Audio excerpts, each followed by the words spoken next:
The Art of Public Speaking by Dale Carnegie and Joseph Berger Esenwein. Speeches for Study and Practice. Robert Toombs on resigning from the Senate, 1861. Abridged. The success of the abolitionists and their allies under the name of the Republican Party has produced its logical results already. They have for long years been sowing dragon's teeth and have finally got a crop of armed men. The Union, sir, is dissolved. That is an accomplished fact in the path of this discussion that men may as well heed. One of your confederates has already wisely, bravely, boldly confronted public danger, and she is only ahead of many of her sisters because of her greater facility for speedy action. The greater majority of those sister states, under like circumstances, consider her cause as their cause, and I charge you in their name today, touch not Saguntum. It is not only their cause, but it is a cause which receives the sympathy and will receive the support of tens and hundreds of honest patriot men in the non-slaveholding states who have hitherto maintained constitutional rights and who respect their oaths, abide by compacts, and love justice. And while this Congress, this Senate, and this House of Representatives are debating the constitutionality and the expediency of seceding from the Union, and while the perfidious authors of this mischief are showering down denunciations upon a large portion of the patriotic men of this country, those brave men are coolly and calmly voting what you call revolution. Aye, sir, doing better than that, arming to defend it. They appeal to the Constitution, they appeal to justice, they appeal to fraternity, until the Constitution, justice, and fraternity were no longer listened to in the legislative halls of their country. And then, sir, they prepared for the arbitrament of the sword. And now you see the glittering bayonet, and you hear the tramp of armed men from your capital to the Rio Grande. It is a sight that gladdens the eyes and cheers the hearts of other millions ready to second them. Inasmuch, sir, as I have labored earnestly, honestly, sincerely with these men to avert this necessity so long as I deemed it possible, and inasmuch as I heartily approve their present conduct of resistance, I deem it my duty to state their case to the Senate, to the country, and to the civilized world. Senators, my countrymen have demanded no new government. They have demanded no new constitution. Look to their records at home and from here, from the beginning of this national strife until its consummation in the disruption of the empire, and they have not demanded a single thing except that you shall abide by the Constitution of the United States, that constitutional rights shall be respected, and that justice shall be done. Sirs, they have stood by your Constitution. They have stood by all its requirements. They have performed all its duties unselfishly, uncalculatingly, disinterestedly, until a party sprang up in this country which endangered their social system, a party which they arraign and which they charge before the American people and all mankind with having made proclamation of outlawry against 4,000 millions of their property in the territories of the United States, with having put them under the ban of the empire in all the states in which their institutions exist outside the protection of federal laws, with having aided and abetted insurrection from within and invasion from without, with the view of subverting those institutions and desolating their homes and their firesides. For these causes they have taken up arms. I have stated that the discontented states of this Union have demanded nothing but clear, distinct, unequivocal, well acknowledged constitutional rights, rights affirmed by the highest judicial tribunals of their country, rights older than the Constitution, rights which are planted upon the immutable principles of natural justice, rights which have been affirmed by the good and the wise of all countries and of all centuries. We demand no power to injure any man. We demand no power to injure our Confederate States. We demand no right to interfere with their institutions either by word or deed. We have no right to disturb their peace, their tranquility, their security. We have demanded of them simply, solely, nothing else, to give us equality, security, and tranquility. Give us these, and peace restores itself. Refuse them, and take what you can get. What do the rebels demand? First, that the people of the United States shall have an equal right to emigrate and settle in the present or any future acquired territories, with whatever property they may possess, including slaves, and be securely protected in its peaceable enjoyment until such territory may be admitted as a state into the Union, with or without slavery, as she may determine, on an equality with all existing states. That is our territorial demand. We have fought for this territory when blood was its price. We have paid for it when gold was its price. We have not proposed to exclude you, though you have contributed very little of blood or money. I refer especially to New England.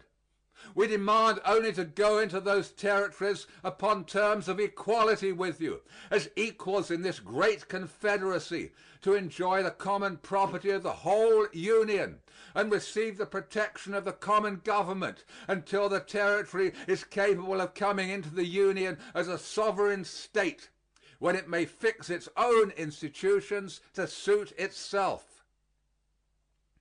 The second proposition is that property in slaves shall be entitled to the same protection from the government of the United States in all of its departments everywhere which the Constitution confers the power upon it to extend to any other property, provided nothing herein contained shall be construed to limit or restrain the right now belonging to every state to prohibit, abolish, or establish and protect slavery within its limits. We demand of the common government to use its granted powers to protect our property as well as yours. For this protection we pay as much as you do. This very property is subject to taxation. It has been taxed by you and sold by you for taxes. The title to thousands and tens of thousands of slaves is derived from the United States. We claim that the government, while the Constitution recognizes our property for the purposes of taxation, shall give it the same protection that it gives yours. Ought it not to be so? You say no. Every one of you upon the committee said no. Your senators say no. Your House of Representatives says no. Throughout the length and breadth of your conspiracy against the Constitution, there is but one shout of no. This recognition of this right is the price of my allegiance. Withhold it, and you do not get my obedience. This is the philosophy of the armed men who have sprung up in this country. Do you ask me to support a government that will tax my property, that will plunder me, that will demand my blood, and will not protect me? I would rather see the population of my native state laid 6 feet beneath her sod than they should support for 1 hour such a government. Protection is the price of obedience everywhere, in all countries. It is the only thing that makes government respectable. Deny it, and you cannot have free subjects or citizens. You may have slaves. We demand, in the next place, that persons committing crimes against slave property in one state and freeing to another shall be delivered up in the same manner as persons committing crimes against other property, and that the laws of the state from which such persons flee shall be the test of criminality. That is another one of the demands of an extremist and a rebel. But the non-slaveholding states, treacherous to their oaths and compacts, have steadily refused, if the criminal only stole a Negro and that Negro was a slave, to deliver him up. It was refused twice on the requisition of my own state as long as 22 years ago. It was refused by Kent and by Fairfield, governors of Maine, and representing, I believe, each of the then federal parties. We appealed then to fraternity, but we submitted. And this constitutional right has been practically a dead letter from that day to this. The next case came up between us and the State of New York, when the present senior senator, Mr. Seward, was the governor of that state, and he refused it. Why? He said it was not against the laws of New York to steal a Negro, and therefore he would not comply with the demand. He made a similar refusal to Virginia. Yet these are our confederates. These are our sister states. There is the bargain. There is the compact. You have sworn to it. Both these governors swore to it. The senator from New York swore to it. The governor of Ohio swore to it when he was inaugurated. You cannot bind them by oaths. Yet they talk to us of treason, and I suppose they expect to whip freemen into loving such brethren. They will have a good time in doing it. It is natural we would want this provision of the Constitution carried out. The Constitution says slaves are property. The Supreme Court says so. The Constitution says so. The theft of slaves is a crime. They are a subject matter of felonious exportation. By the text and letter of the Constitution, you agreed to give them up. You have sworn to do it, and you have broken your oaths. Of course, those who have done so look out for pretext. Nobody expected them to do otherwise. I do not think I ever saw a perjurer, however bald and naked, who could not invent some pretext to palliate his crime, or who could not for 15 shillings hire an Old Bailey lawyer to invent some for him. Yet this requirement of the Constitution is another one of the extreme demands of an extremist and a rebel. The next stipulation is that fugitive slaves shall be surrendered under the provisions of the Fugitive Slave Act of 1850 without being entitled either to a writ of habeas corpus or trial by jury or other similar obstructions of legislation in the state to which he may flee. Here is the Constitution. No person held to service or labor in one state under the laws thereof, escaping into another, shall, in consequence of any law or regulation therein, be discharged from such service or labor, but shall be delivered up on claim of the party to whom such service or labor may be due. This language is plain, and everybody understood it the same way for the first 40 years of your government. In 1793, in Washington's time, an act was passed to carry out this provision. It was adopted unanimously in the Senate of the United States and nearly so in the House of Representatives. Nobody then had invented pretexts to show that the Constitution did not mean a Negro slave. It was clear, it was plain. Not only in the federal courts, but all the local courts in all the states decided that this was a constitutional obligation. How is it now? The North sought to evade it, following the instincts of their natural character. They commenced with the fraudulent fiction that fugitives were entitled to habeas corpus, entitled to trial by jury in the state to which they fled. They pretended to believe that our fugitive slaves were entitled to more rights than their white citizens. Perhaps they were right. They know one another better than I do. You may charge a white man with treason or felony or other crime, and you do not require any trial by jury before he is given up. There is nothing to determine but that he is legally charged with a crime and that he fled, and then he is to be delivered up upon demand. White people are delivered up every day in this way, but not slaves. Slaves, black people, you say, are entitled to trial by jury. And in this way schemes have been invented to defeat your plain constitutional obligations.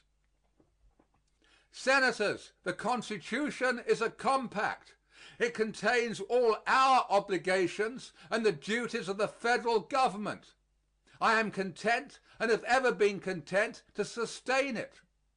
While I doubt its perfection, while I do not believe it was a good compact, and while I never saw the day that I would have voted for it as a proposition de novo, yet I am bound to it by oath and by that common prudence which would induce men to abide by established forms rather than to rush into unknown dangers.